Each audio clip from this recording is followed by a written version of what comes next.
तो सभी को जय मसीह की। प्रभु आप लोगों को ब्लेस करे, आप लोगों को आशीष दे। आज मैं बहुत दिन बाद लंबी वीडियो बना रहा हूँ क्योंकि मुझे समय नहीं मिल रहा था, टाइम नहीं मिल रहा था कि मैं वीडियो आपके साथ शेयर करूँ आपके साथ। लेकिन अब से मैं कंटिन्यू करूँगा, हर एक टॉपिक पे मैं आपको वीडियो दूँगा। और आज का जो वचन ये है, मैं आप लोगों को ये बताऊँगा कि जो हमारी रात की ज़िंदगी, जो हमारी रात की लाइफ है वो कैसी होनी चाहिए। अगर हम एक क्रिश्चियन है, हम लोग परमेश्वर को मानते हैं, तो क्या हमारी लाइफ भी उन लोगों के जैसे होती है जो जो जो जो जो दूसरे लोग हैं? क्या उनकी जैसी हमारी लाइफ होनी चाहिए?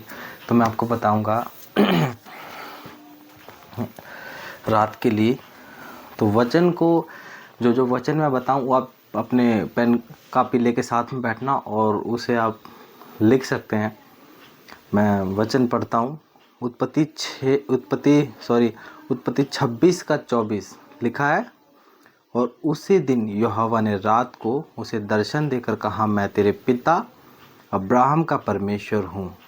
मत डर, क्योंकि मैं तेरे साथ हूँ और अपने दास अब्राहम के कारण तुझे आशीष दूंगा और तेरा वंश बढ़ाऊंगा। हालेलुया।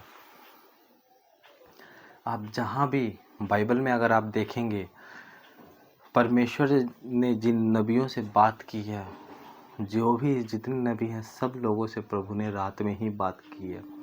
इसका मतलब ये नहीं कि परमेश्वर रात में ही बात करता है, दिन में बात नहीं करता, ऐसा नहीं है। परमेश्वर दिन में भी हमसे बात करता है, लेकिन रात का जो समय होता है, रात का परमेश्वर ने, आपको पता है परमेश्वर रात के समय में ही क्यों? क्योंकि आप अन्य जातियों में या अदरवाइज और कहीं देखेंगे तो रात को ज़्यादा बुरे काम होते हैं। रात को ज़्यादा ऐसे गलत काम रात को ही होते हैं। पाप हो गया, व्यभिचार हो गया, लोग जादू टोना करते हैं, लोग दूसरों को बुरा करने के लिए रात रात भर पता नहीं क्या क्या तरीके आजमाते हैं, इसको बर्बाद कर दूंगा। जो बुरे लोग हैं रात को, अगर आप देखेंगे, आप ऑफिस जाते हैं सुबह या कहीं भी आप जाते हैं, अगर आप सड़क पे जाएंगे देखेंगे तो चौक के रास्तों पर लोगों ने जादू टोना करके रखा रहता है, बहुत सी चीज़ें करके रखी होती। क्यों? क्योंकि ये सारी चीज़ें रात में होती हैं। तो क्रिश्चियन लोगों के लिए परमेश्वर का वचन कहता है कि परमेश्वर ने हमें रात में सोने के लिए नहीं चुना है। इसका मतलब ये नहीं कि हम कभी भी रात में सोए ना। आप इस चीज़ का मतलब ये ना समझें कि हमने रात में कभी सोना ही नहीं है। मतलब प्रभु कहता है कि रात को अपने काबू में कर। क्योंकि रात में जब आप अपने दिन भर आप ड्यूटी करते हैं, दिन भर आप घर के काम करते हैं, जो भी आप काम करते हैं, दिन भर आप काम करते हैं, लेकिन रात में जब आप उस बिस्तर पे जाते हैं लेटने के लिए, प्रार्थना करके सब कुछ करके आप जाते हैं, तो वो तब शैतान आपके अटैक करने की कोशिश करता है। तब वो आपको आपके फ़ोन के ज़रिए से फंसाता है कि गलत चीज़ देखने के लिए आपको फंसाता है। और रात में ही लोग बहुत से लोग हैं, आप देखेंगे रात में सोए हैं। जैसे ही वो सोते हैं, सुबह उठने के बाद बहुत ही सर दर्द होने लगता है। रात में ही कोई घटना हो जाती है, बहुत से लोग सोते हैं, सोए के सोए रह जाते हैं। बहुत सी चीज़ें ऐसे होती हैं। कैसे होती हैं? वो रात में ही होती हैं, क्योंकि आप एकदम गहरी नींद में सोए हैं। और शैतान जब आता है, देखता है अगर आप गहरी नींद में सोए हैं, तो वो रात को ही ज़्यादा आपके ऊपर अटैक करता है, ज़्यादा आपको ट्रबल देता है। लेकिन जब आप सुबह उठते हैं तो आपका शरीर थका थका महसूस होता है, बीमारी सा फील होता है, मतलब बहुत सी चीज़ें बॉडी में दिखती हैं। तो अगर आप देखेंगे कि रात का जो समय होता है, रात के समय में ज़्यादातर ये गलत काम ज़्यादा होते हैं, व्यभिचार ज़्यादा होता है, चोरियाँ ज़्यादा होती हैं। चोर रात को ही आता है, रात को ही चोरी करने के लिए चोर आता है। अधिक से अधिक पाप रात को ही होते हैं। क्यों? तो परमेश्वर ने क्या हमें सोने के लिए बोला है? नहीं, परमेश्वर ने हमें सोने के लिए नहीं बोला। परमेश्वर ने बोला जागते रहो और प्रार्थना करते रहो। वचन कहता है कि जागते रहो और प्रार्थना करते रहो, हर निरंतर उसकी बाट जो, निरंतर उसको खोजो। रात में ही हर एक गलत काम रात में ही होता है, वो पाप हो, व्यभिचार हो, चोरी हो, डकैती हो। लोग रात को ही, मतलब आप कहीं से आ रहे हैं, रात को ही डर लगता है, रात को लोगों को डर लगता है। अंधेरे में लोगों को डर लगता है, रात को रोड सुनसान हो जाते हैं, सड़कें सुनसान हो जाती हैं। अगर आप कहीं जा रहे हैं, लेट नाइट आप आ रहे हैं, तो देखेंगे सड़कें खाली हैं, आपको डर लगेगा। रात का जो समय होता है, एक छोटा सा वर्ड है रात, लेकिन बहुत बड़ी इसके पीछे कहानी, एक बहुत बड़ी एक मिस्ट्री है कि रात का जो समय है परमेश्वर का वचन कहता है। इस संसारिक लोग तो ये होते हैं कि रात में डरते हैं, लेकिन परमेश्वर का वचन कहता है कि परमेश्वर ने हमें डर और भय का आत्मा नहीं दिया, परंतु प्रेम, सामर्थ्य और नम्रता का आत्मा दिया है। परमेश्वर ने हमें डर का आत्मा नहीं दिया। चाहे हम दिन में हो चाहे रात में हो, हम हर जगह निश्चिंत हो सकते हैं, क्योंकि परमेश्वर ने बोला कि वह तेरे आने जाने में तेरी रक्षा करेगा। परमेश्वर ने बोला ना तो दिन के धूप से ना रात की चांदनी से तेरी कुछ हानि होगी, यहोवा सारी विपत्ति से तेरी रक्षा करेगा। भजन संहिता 91 में ये वचन है। तो कहीं भी आप जाएं तो इसके लिए प्रार्थना करें। तो जो रात का समय है बहुत इंपॉर्टेंट होता है, ये बहुत ज़्यादा इंपॉर्टेंट होता है। तो आइए हम वचन पढ़ते हैं। मैंने आपको एक वचन पढ़ के सिखाया कि उसी दिन रात को यहोवा ने अब्राहम को दर्शन दिया। दूसरा वचन है उत्पत्ति 32 के 24 में लिखा है, याकूब अकेला रह गया, तब कोई पुरुष आकर पोप फटने तक, मतलब रात भर उसे मलयुद्ध करता रहा। दानियल 2 उसके 18, 19 और 20 में लिखा है, इस भेद के विषय में स्वर्ग के परमेश्वर की दया के लिए यह कहकर प्रार्थना करो कि बेबीलोन के और सब पंडितों के संग दानियल और उसके संगी भी नष्ट ना किए जाए। तब वह भेद दानियल को रात के समय दर्शन के द्वारा प्रकट किया गया।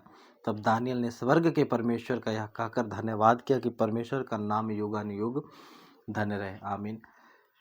दानियल को भी सौंपन जो आया रात में आया।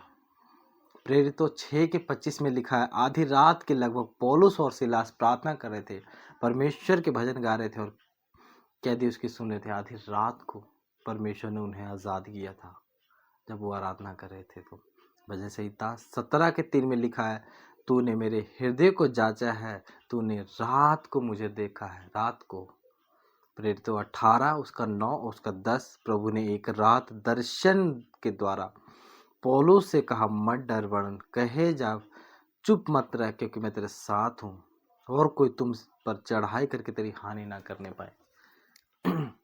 लूका 6 का 12, उन दिनों में वह पहाड़ पर प्रार्थना करने के लिए, परमेश्वर से प्रार्थना करने के लिए सारी रात उसने बिताई। भजन संहिता 16 अध्याय अगर आप पढ़ेंगे तो वचन कहता है कि मेरा मन रात में मुझे ज्ञान सिखाता है, मेरा मन रात में मुझे शिक्षा देता है। भजन संहिता अगर आप 16 पढ़ेंगे तो रात का जो समय होता है बहुत इम्पोर्टेंट होता है। जितने नबी हैं परमेश्वर ने सबसे रात में बात की। ये नहीं है कि सब व्यक्तियों से परमेश्वर ने रात में ही बात की, लेकिन एक बात मैं आपको बताना चाहता हूँ कि अगर आप क्रिश्चियन होकर पूरी रात 12 घंटे सोते हैं, तो बाइबल कहती है कि जो क्रिश्चियन व्यक्ति है, वचन उसको हर एक चीज़ की नॉलेज होती है, उसको हर एक चीज़ का, उसको सच्चाई के बारे में पता है। अगर वो बिगड़ गया तो परमेश्वर ने हमें नमक ठहराया है, तो अगर नमक का स्वाद बिगड़ जाता तो किसी चीज़ से उसे ठीक नहीं किया जा सकता, और नमक को फिर फेंका जाएगा, पैरों तले रौंदा जाएगा। वो परमेश्वर ने हमें नमक बोला। अगर हम बिगड़ गए तो हमारी हालत जो है अन्य जाति लोगों से ज़्यादा बुरी होगी, क्योंकि हम वचन को जानते हैं, हम वचन सच्चाई को हम जानते हैं, जानने के बावजूद हम लोग पाप करते हैं। तो इसीलिए हमने पाप नहीं करना, परमेश्वर के वचन पर चलना है, उसकी हर एक आज्ञाओं को मानना है। और दूसरी बात, सबसे पहले मैं ये नहीं कह रहा आप रात को 10 बजे से बैठे और सुबह 6 बजे तक प्रार्थना करते रहे, मैं ये नहीं कहता, क्योंकि बहुत से लोगों को ड्यूटी जाना होता है, जॉब करते हैं, घर परिवार संभालना होता है। तो आप एक रात में कुछ समय रख सकते हैं, 12 से 2, 2 से 4। जैसे मान लीजिए आपको पता है कि कल मेरा संडे है, कल संडे, कल छुट्टी है मेरी, तो शनिवार की रात को आप समय प्रभु के साथ बिता सकते हैं, 2 से 3 घंटा एक रात। अब उस टाइम आधी रात को आप समय बिता सकते हैं, जहाँ डेली आप 1-1.5 घंटा बिताते हैं, वहाँ 2.5-3 घंटा बिता सकते हैं। अन्यथा कई बारी आप स्पेशल छुट्टी करके, अब हम अपने कामों के लिए भी छुट्टी करते हैं, लेकिन कई बार हम स्पेशल छुट्टी करके परमेश्वर के लिए उपवास करें, हम अपने लिए उपवास करें, और स्पेशल छुट्टी कर हम उस दिन पूरे दिन फास्टिंग में रहें और नाइट को प्रार्थना करें, पूरी रात प्रार्थना में कम से कम 4 से 5 घंटा हम प्रार्थना करें। डेली का जो समय बता रहा हूँ आपको, जिसमें कंफर्टेबल लगे, 12 से 1, 12 से 2, 1 से 2 या 2 से 3, 3 से 4, 5, जिस समय में आप 1 से 2 घंटा रात में प्रभु के साथ जरूर बिताएं। ये ना कि आप प्रार्थना करने बैठ रहे हैं, सामने खाना पड़ा, थैंक यू जीसस, धन्यवाद प्रभु, इस भोजन को छू के ब्लेस कर, और उसी प्रार्थना में आपने अपनी पर्सनल प्रेयर भी कर ली 2 मिनट की, और आप खाना पीना खा के आप सो गए 10-11 बजे और आप उठे 8 बजे। अगर ऐसे आप करेंगे तो आप कहलाएंगे तो क्रिश्चियन, लेकिन जो आपकी लाइफ पे अटैक होगा, जो आपकी आपकी बॉडी के ऊपर, आपके परिवार के ऊपर अटैक होगा, तो आप परमेश्वर को बाद में दोषी ठहराएंगे। बाइबल कहती है कि तुम्हारे कारण जो अन्य जातियों में मेरी निंदा होती है। लोग लेकिन ये नहीं समझते कि तुम कैसे चल रहे हो। तो हमें परमेश्वर के नाम को ऊंचा करना है, हमें उसके वचन के अनुसार चलना है। अगर हम उसके वचन के अनुसार चलेंगे तो वो हमें वहाँ लेके जाएगा जहाँ हम सोच भी नहीं सकते। तो हमने अपनी रात को अपने काबू में करना है। अगर जो भी व्यक्ति अपनी रात की लाइफ को अपने काबू में कर लिया तो वो हर एक प्रॉब्लम से फ्री हो जाएगा। तो रात मूवी देखने का नहीं है, घूमने फिरने का नहीं है, रात परमेश्वर के साथ समय बिताने का है, उसके साथ संगति करने का है। हाँ, हम घूमने फिरने जा सकते हैं, ऐसा कुछ नहीं है, लेकिन रात को जरूर 1 घंटा जरूर बैठें। आपको 1 घंटा, आपको ज़्यादा समय है तो आप 2 घंटा बैठें, लेकिन बैठें जरूर। आधी रात को एक टाइम फिर रखें, आपको जो भी टाइम कंफर्टेबल लगता है उस टाइम में आप प्रार्थना करके परमेश्वर से, और जिस दिन आपको लगता है छुट्टी है मेरे को या स्पेशल मैंने छुट्टी करके प्रार्थना करनी, उस दिन ज़्यादा समय बिताए प्रभु के साथ। तो रात में प्रार्थना ज़्यादा से ज़्यादा करें। आज के लिए यही है। परमेश्वर आप लोगों को आशीषित करे, आप लोगों को आशीष दे, और प्रभु आपके हर एक प्रॉब्लम्स को दूर करे। आप भी प्रभु के साथ ईमानदारी के साथ, वफादारी के साथ चले, ताकि वो आपके हर एक बंधन को तोड़ सके और आपको फ्री कर सके। प्रभु के साथ संगति में रहें। हर एक व्यक्तियों से, चाहे वो अन्य जाति हैं चाहे कोई भी हो, प्रेम करें। कोई आपसे नफरत करता है, कोई आपको भला बुरा बोलता है, कोई आपको बोलता है कि वचन से भरमाता है। बहुत से लोग हैं जो मुझे बोलते हैं, मैं वचन से लोगों को बताता हूँ तो बोलता है वचन से भरमाता है। बहुत से लोग बोलते हैं ऐसे, तो हमने वैसा नहीं बनना। हमने परमेश्वर के सुसव, कोई कुछ भी बोले, हमने संसार के लिए अपने आप को मरा हुआ समझना है और परमेश्वर के संगति में रहना है। तो गॉड ब्लेस यू सभी को। परमेश्वर आप लोगों को आशीषित करे, आप लोगों को ब्लेस करे। सभी को जय मसीह की। मिलते हैं नेक्स्ट वीडियो में, तब तक सभी को जय मसीह की। God bless you.